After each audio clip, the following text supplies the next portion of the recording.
Donald Trump déteste-t-il les humoristes? Juillet semble être le mois de la purge pour les humoristes à la télévision.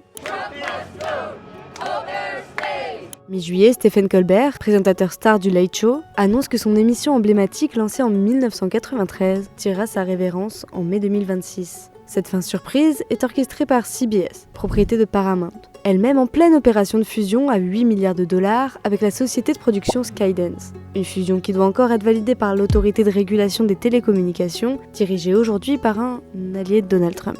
Vous ne voyez pas encore le lien? On s'accroche. Stephen Colbert est un des critiques les plus virulents de Trump à la télé américaine. Selon lui, CBS aurait voulu conclure un accord à l'amiable avec l'ancien président en versant 16 millions de dollars à sa fondation pour éteindre un procès lié à une interview de Kamala Harris que Trump jugerait trompeuse pendant la présidentielle de 2024. En gros, cela fait un détracteur de Donald Trump en moins. Il s'en est d'ailleurs réjoui sur sa plateforme Truth Social.